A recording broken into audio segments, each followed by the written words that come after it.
Lorsque des hommes dangereux ont fait irruption dans sa cabane isolée, une veuve de 78 ans était toute seule. Du moins, c'est ce qu'il pensait. Son système de sécurité était sauvage, à quatre pattes, et n'avait jamais oublié sa gentillesse. La cabane se dressait contre les grands pins. Elle était faite de bois et de pierre. Elle avait connu de nombreux hivers. Martha Evans vivait dans la cabane. Elle avait 78 ans. Son visage était bon. Ses yeux avaient la couleur d'un ciel d'hiver. Ses cheveux étaient argentés. Elle les portait en une longue tresse. Le mari de Martha s'appelait George. Il avait construit cette cabane de ses propres mains. George était parti maintenant. Il était décédé il y a 15 ans. Une crise cardiaque l'avait emporté un matin froid. Il était en train de couper du bois pour le feu. Depuis lors, Martha vivait seule. Sa fille, Clara, était médecin en ville. Clara s'inquiétait pour elle. « Tu devrais déménager en ville, maman, » disait Clara au téléphone. « Ou viens vivre avec moi. Ce n'est pas sûr pour toi, toute seule là-bas. » Martha souriait toujours. « C'est ma maison, ma chérie. George est ici. Les montagnes me connaissent. » Elle ne voulait pas partir. La cabane contenait ses souvenirs. Elle contenait le fantôme du rire de son mari. Elle contenait les marques sur le chambranle de la porte où il mesurait la taille de Clara. La vie dans la petite ville de Havenwood était lente. Tout le monde connaissait tout le monde. Le shérif Tom Brody était l'un des anciens élèves de Martha. Elle avait enseigné à la seule école primaire de la ville pendant 40 ans. Tom venait la voir chaque semaine. Il lui apportait ses courses quand la neige était épaisse. Lui aussi s'inquiétait pour elle.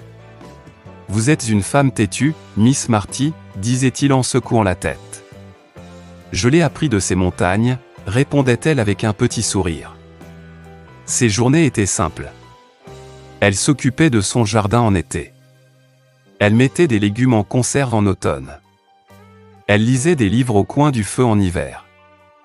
Elle trouvait de la compagnie dans les oiseaux à sa mangeoire. Les cerfs qui passaient dans son jardin étaient ses voisins. Elle était contente. Elle n'était pas seule. Elle était juste esselée. Puis, un jour au début du printemps, tout a changé. La dernière neige fondait. De petites fleurs violettes perçaient la terre humide. Martha était dans son jardin. Elle retournait la terre avec sa fourche. Elle entendit un camion monter sa longue allée de terre. C'était une camionnette verte. Elle appartenait à Ben Carter. Il était l'agent local de la faune. C'était un autre de ses anciens élèves. Ben est sorti du camion.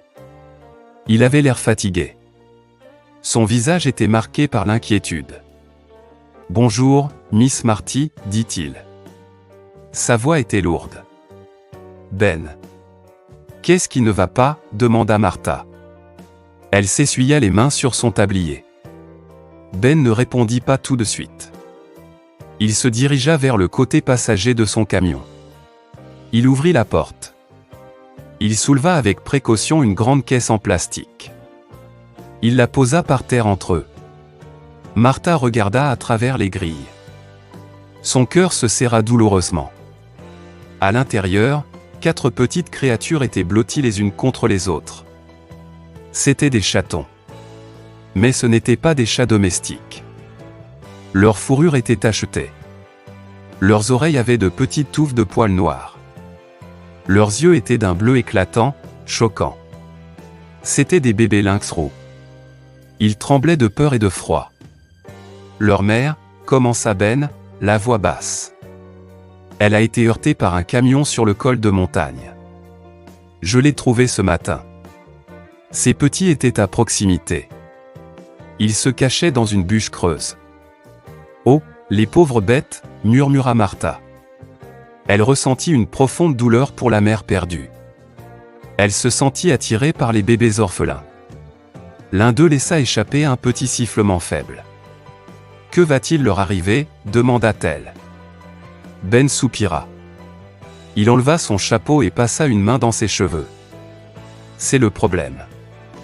Le centre de réhabilitation du sud de l'État est plein. Ils ont eu un hiver difficile. Ils ne peuvent pas prendre de nouveaux animaux avant quelques semaines. Je ne peux pas les garder. Mes chiens, eh bien, vous savez. Martha regarda le visage inquiet de Ben, puis les petits dans la caisse. Elle savait ce qu'il allait demander. Elle avait une réputation à Havenwood. Elle avait un don avec les animaux. Elle avait une fois soigné l'aile d'un grand-duc d'Amérique. Elle avait guéri un renard avec une patte cassée. « Vous avez pensé à moi, dit-elle. Ce n'était pas une question. Ben baissa les yeux vers ses bottes. Je sais que c'est beaucoup demandé, Miss Marty.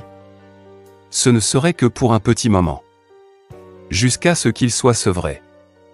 Ensuite, le centre les prendra. Ils ont besoin d'être nourris toutes les quelques heures. Ils ont besoin d'être gardés au chaud. Il fit une pause. Ils ont besoin d'une mère. Martha regarda les 4 petites vies dans la caisse. Elles étaient si fragiles. Sans aide, elles mouraient. Elle pensa à sa cabane silencieuse. Elle pensa aux pièces vides. Le silence était parfois très bruyant. Eh bien, dit-elle, se décidant. Mon jardin peut attendre. Rentrons-les. C'est ainsi que Martha Evans, une enseignante à la retraite et veuve, devint la mère adoptive de 4 lynx roux sauvages. Les premières semaines furent un tourbillon de travail et d'inquiétude. Ben apporta des fournitures.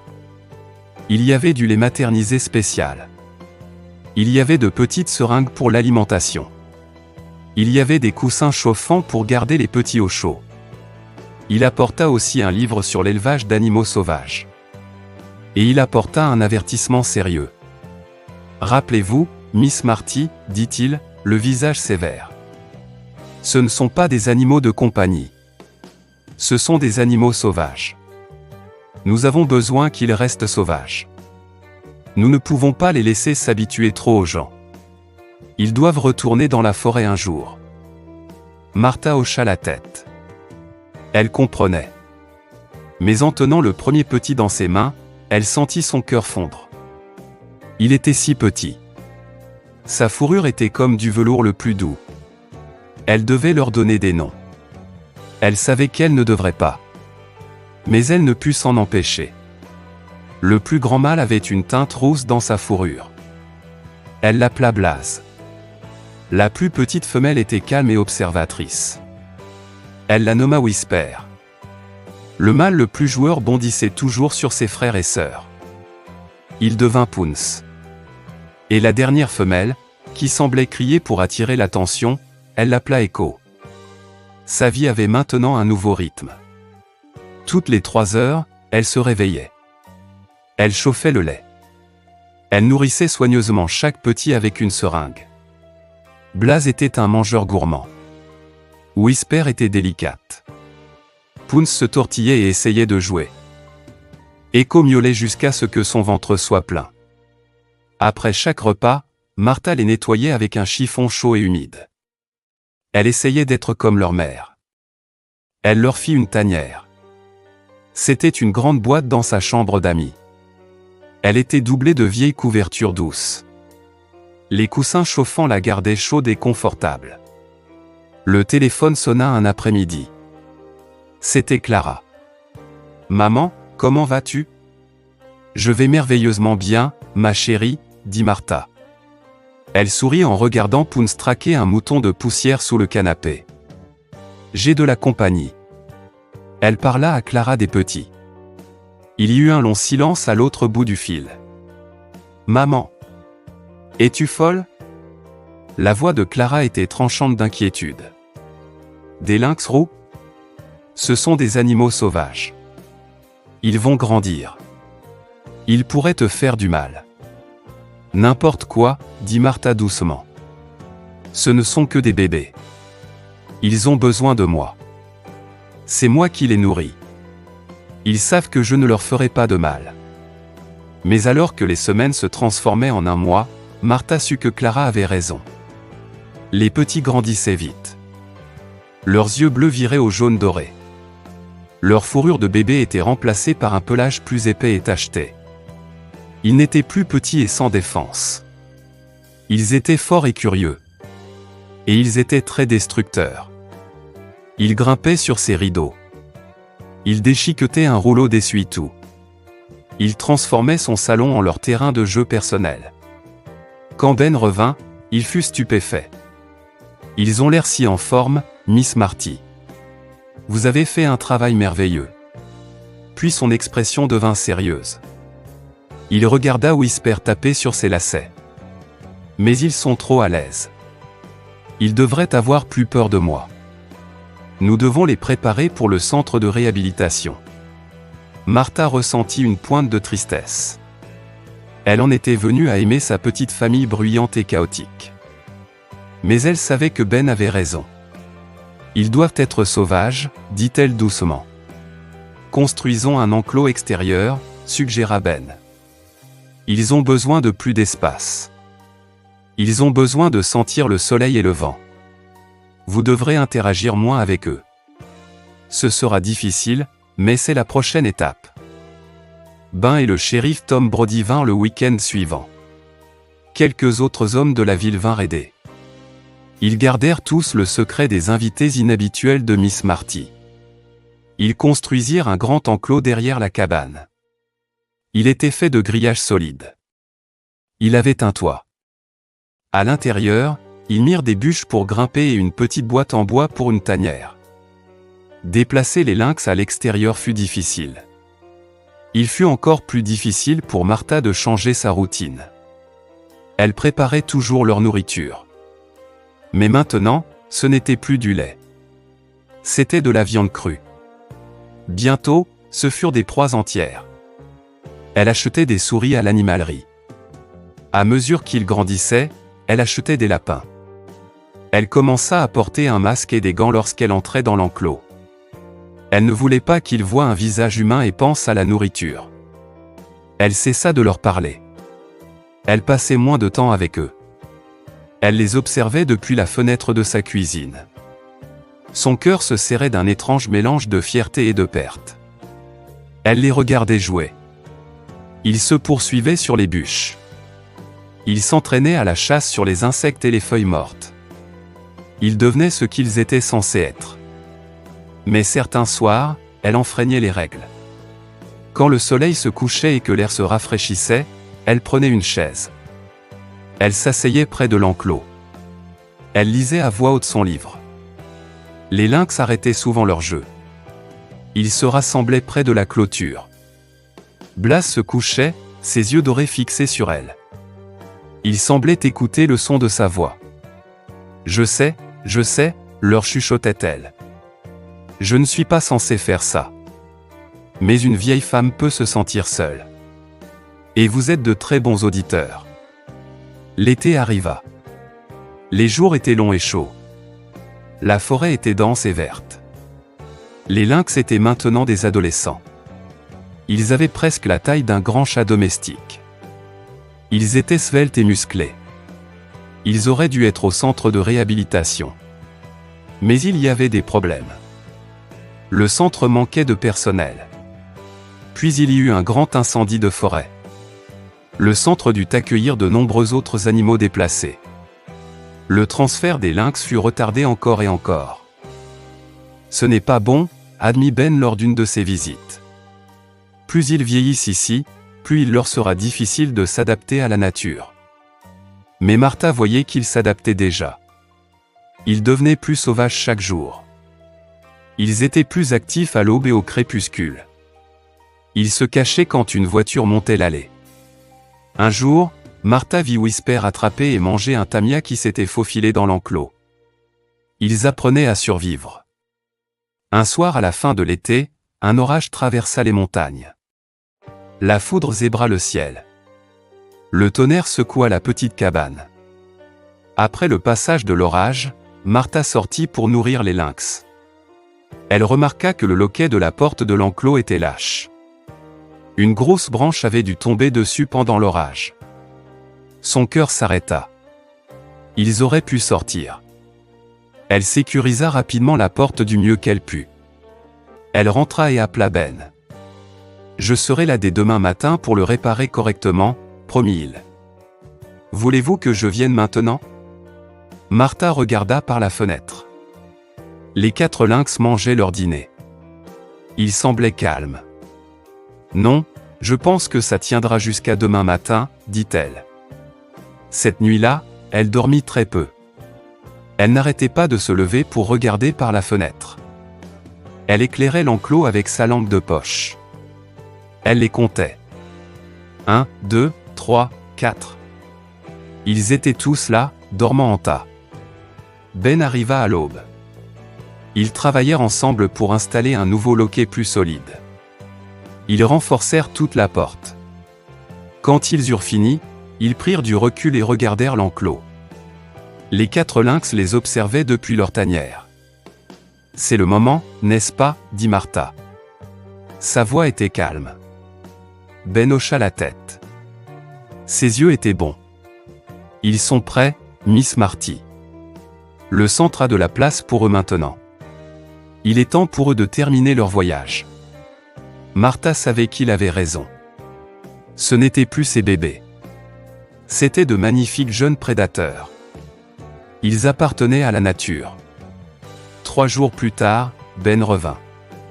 Il n'était pas seul. Il avait 2 personnes du centre de réhabilitation avec lui. Ils apportèrent des caisses de transport. Attraper les lynx fut difficile. Ils étaient forts et méfiants. Ils ne voulaient pas être manipulés. Il fallut près de 2 heures pour les mettre tous les 4 en sécurité dans les caisses. Blas fut le dernier. Alors qu'il chargeait sa caisse dans le camion, Martha sentit des larmes couler sur ses joues. Elle tendit la main et toucha le grillage. Blas siffla contre elle. Il ne la reconnaissait plus. Ou peut-être que si, et il lui disait au revoir. « Ce n'est pas grave, murmura-t-elle. Elle se parlait à elle-même. C'est comme ça que ça doit être. Ben posa une main douce sur son épaule. Vous avez fait une grande chose, Miss Marty. Vous leur avez donné une chance de vivre. Elle hocha la tête. Elle ne pouvait pas parler. Elle regarda le camion descendre le chemin de terre. Il disparut dans les arbres. Il emportait 4 morceaux de son cœur. L'automne arriva. Les montagnes se parèrent de couleurs de feu et d'or. Martha récolta son jardin. La cabane était de nouveau silencieuse. Le silence semblait plus lourd qu'avant.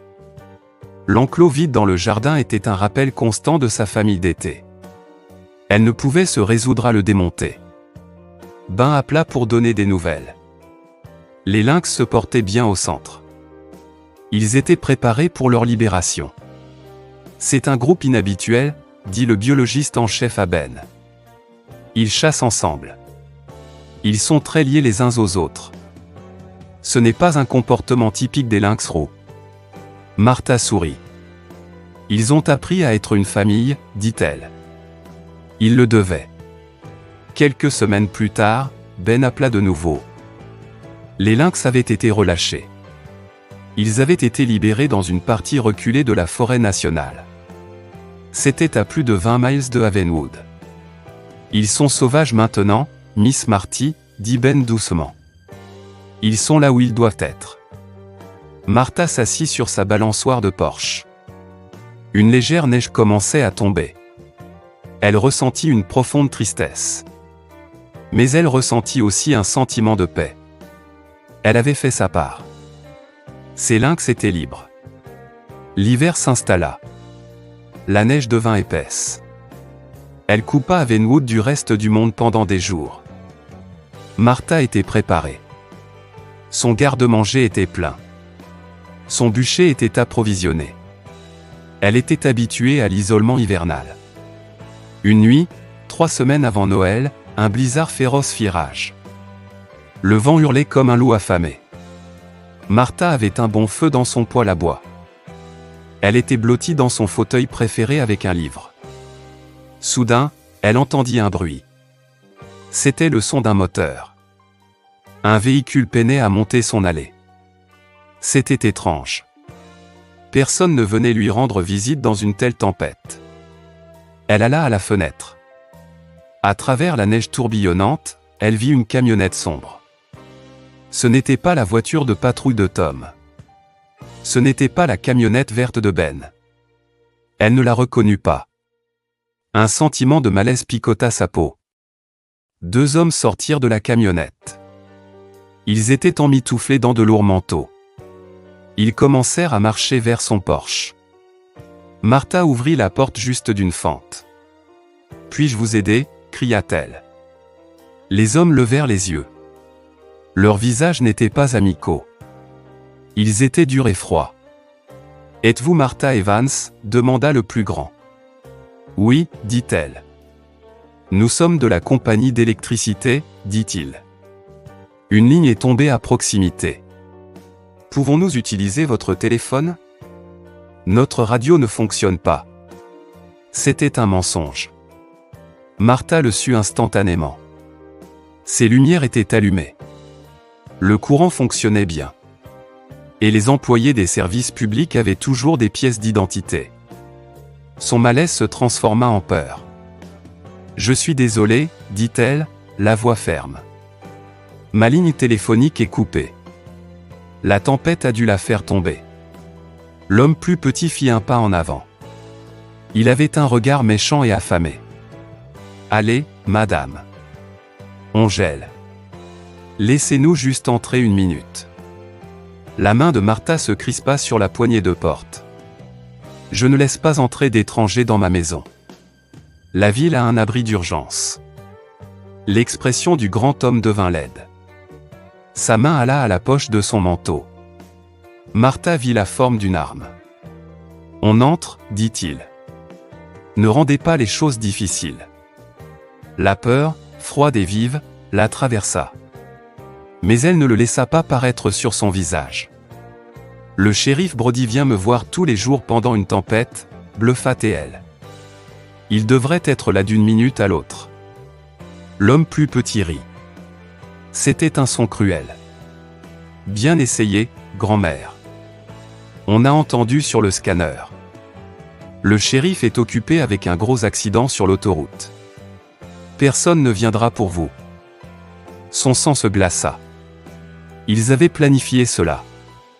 Ils l'avaient ciblée. Ils savaient qu'elle était vieille. Ils savaient qu'elle était seule. Le grand homme poussa la porte. Martha dut reculer. Ils étaient dans sa maison. L'homme plus petit ferma la porte derrière eux. « Que voulez-vous » demanda-t-elle. Son esprit tournait à toute vitesse. Le vieux fusil de George était dans la chambre. Il était sous clé. Les cartouches étaient à un endroit différent. Elle ne pourrait jamais l'atteindre à temps. « De l'argent » dit le grand homme. Il sortit maintenant l'arme de sa poche. « Des bijoux. Tous les médicaments sur ordonnance que vous avez. »« L'argent est dans la cuisine, » dit-elle. Elle espérait que celle coopérait, il ne lui ferait pas de mal. Dans une boîte à biscuits sur le comptoir. « Montrez-moi » ordonna-t-il. Elle les conduisit vers la cuisine. Son cœur battait la chamade contre ses côtes. En passant devant la porte de derrière, elle vit qu'elle n'était pas bien verrouillée. Elle avait dû oublier de la fermer à clé quand elle avait rentré du bois. Une idée, désespérée et folle, germa dans son esprit. Dans la cuisine, elle montra une étagère haute. « C'est dans le bocal bleu, là-haut. » Le grand homme grogna. « Prenez-le. » Alors que Martha tendait le bras pour prendre le bocal, elle le balança largement. Elle fit tomber 3 autres bocaux en verre de l'étagère. Ils se brisèrent sur le sol. Il y eut un grand fracas. Du verre et des betteraves marinées se répandirent partout. Dans ce seul moment de surprise, Martha s'enfuit. Elle ouvrit brusquement la porte de derrière. Elle courut dehors dans le blizzard. Elle entendit les hommes jurer derrière elle. Elle courut vers le bûcher. Il avait un solide verrou à l'intérieur. Si seulement elle pouvait y arriver. La neige était épaisse. Elle lui arrivait aux genoux. Elle avait 78 ans. Elle ne courait pas vite. Elle était à mi-chemin lorsque son pied se prit dans une racine gelée sous la neige. Elle tomba lourdement. Une douleur vive et brûlante lui traversa la cheville. Elle essaya de se relever, mais la douleur était trop forte. Elle retomba dans la neige. Derrière elle, 2 faisceaux de lampes de poche perçaient l'obscurité. Les hommes arrivaient. « Vous ne faites qu'empirer les choses pour vous, vieille femme », cria l'un d'eux. Elle essaya de ramper. C'était sans espoir. La neige était trop épaisse. La douleur était trop grande. Les bruits de pas se rapprochaient. C'était la fin. Après toutes ces années d'indépendance, c'est ainsi que ça se terminerait. Puis elle entendit un autre son. Ce n'était pas le vent. Ce n'étaient pas les hommes. C'était un grognement sourd et grondant. Il venait de l'obscurité de la forêt. Le son fit se dresser les poils de ses bras. Les hommes l'entendirent aussi. Leurs lampes de poche se tournèrent vers les arbres. « Qu'est-ce que c'était que ça » dit l'homme plus petit. Avant qu'il ne puisse obtenir une réponse, une forme jaillit des ombres. C'était une masse floue de fourrure fauve et tachetée. Elle se déplaçait avec une vitesse et une puissance incroyables. Elle percuta l'homme plus petit. Il hurla en étant renversé. Le faisceau de la lampe de poche de l'autre homme attrapa l'attaquant. C'était un lynx roux. Un énorme lynx roux adulte. Et il n'était pas seul. 3 autres formes émergèrent de la neige tourbillonnante. Elles se déplaçaient silencieusement. Elles entourèrent les 2 hommes. 4 lynx roux adultes. Leurs yeux brillaient comme des pièces d'or dans les faisceaux des lampes de poche. Ils grognaient, bas et menaçants. Le grand homme paniqua. Il tira dans l'obscurité. Le coup de feu fut assourdissant dans la nuit enneigée et étouffée. « Partez » cria-t-il. Les lynx ne reculèrent pas. Ils tinrent bon, formant un cercle silencieux et mortel. L'homme plus petit se releva en se débattant. Son bras saignait. Il y avait de longues et profondes griffures sur son manteau. « Allons-y » hurla-t-il. « Laisse tomber. Partons d'ici. » Ils se tournèrent et coururent. Ils se précipitèrent vers leur camion. Les lynx les suivirent. Ils n'attaquèrent pas à nouveau. Ils les menèrent, les traquant à travers la neige. Ils s'assurèrent que les hommes continuaient de courir. Martha regardait, stupéfaite et silencieuse. Le moteur du camion rugit. Il recula à toute vitesse dans l'allée, dérapant sauvagement. Puis il disparut. Le silence revint. Il n'y avait que le bruit du vent. Et le son doux des pattes sur la neige. Les 4 lynx se tenaient à la lisière de la cour. Ils la regardaient. Martha se souvint qu'elle était blessée. Elle était allongée dans la neige. Elle avait froid. Et elle était seule avec 4 prédateurs sauvages. Lentement, elle se mit en position assise. Sa cheville la lançait. « Eh bien, dit-elle, la voix tremblante. « Merci. » L'un des lynx s'avança. C'était le plus grand. Il avait un pelage roussâtre familier. Il s'approcha lentement d'elle. Il s'arrêta à quelques pas. Il renifla l'air. Il émit un son doux, un souffle léger. « Blaze » murmura Martha. Elle osait à peine y croire. « C'est toi. » Le lynx pencha la tête. À ce moment, toute logique s'envola de son esprit. Elle savait. C'étaient ces lynx. Blaze. Whisper. Pounce. Echo. Ils étaient revenus. « Vous, créatures impossibles, dit-elle. » Des larmes d'émerveillement et de soulagement gelèrent sur ses joues. « Vous êtes censés être à des miles d'ici. » Blaze fit un autre pas. Il poussa sa main tendue avec son nez. Puis il se tourna et émit un son doux aux autres. Ils s'approchèrent. Ils formèrent un cercle lâche autour d'elle. Leur corps bloquait le vent glacial. Ils la protégeaient. Elle devait rentrer. « Je dois retourner à la cabane » leur dit-elle. Avec un grand effort, elle s'aida d'un arbre pour se relever. Elle se tint sur son seul bon pied. Les lynx la regardaient, alertes et patients. Elle commença à sauter vers la porte de derrière. Ce fut un voyage lent et douloureux. Les lynx se déplaçaient avec elle. Ils étaient sa garde royale.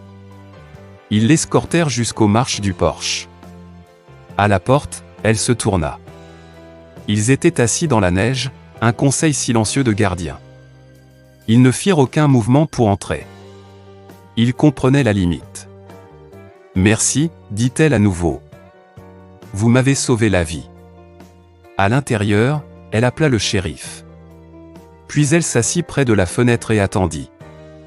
Elle regardait ses 4 protecteurs. Ils ne partaient pas. Ils s'installèrent dans la neige, comme des statues de fourrure, veillant sur sa cabane. Le shérif Tom Brody arriva le lendemain matin. Les routes avaient été déneigées. Il trouva Martha avec une cheville bandée et une histoire incroyable. 4 lynx roux, dit-il en haussant les sourcils. Regarde les traces, Tom, dit-elle. Il le fit. Il trouva les empreintes des hommes. Il trouva les traces de lynx tout autour d'elle. Il trouva une petite tache de sang dans la neige. Quand il rentra, il secouait la tête avec incrédulité. Ben Carter arriva peu après. Martha et Ben lui racontèrent toute l'histoire. Ils lui parlèrent des petits orphelins. Ils lui racontèrent comment Martha les avait élevés. Ils se sont souvenus de vous, dit Tom, la voix pleine d'admiration. Après tout ce temps, ils sont revenus pour vous. Il semble que oui, dit Martha. La nouvelle de ce qui s'était passé se répandit dans Havenwood. C'est devenu une légende locale. L'histoire de la vieille femme et de ses gardiens lynx. Les gens rapportèrent avoir vu les lynx dans les bois près de la cabane de Martha. Ils étaient une présence sauvage et fantomatique. Ils ne s'approchaient jamais de personne d'autre. Martha fit installer un système de sécurité, principalement pour faire plaisir à Clara. Elle adopta aussi un vieux chien du refuge pour lui tenir compagnie. Les lynx semblaient accepter le chien comme faisant partie de la famille. Quand le printemps revint, Martha s'asseyait sur son porche le soir. Son chien dormait à ses pieds. Parfois, au crépuscule, elle les voyait. 4 silhouettes gracieuses se déplaçant à la lisière des bois. Sa famille. Ses protecteurs. Et les nuits calmes, elle lisait son livre à voix haute. Sa voix portait à travers la cour, un son doux dans la grande nature sauvage. Elle ne savait pas s'ils écoutaient. Mais elle savait qu'ils étaient là. Elle n'était pas seule. Elle était la femme qui vivait à l'ombre des montagnes, gardée par un amour sauvage et impossible.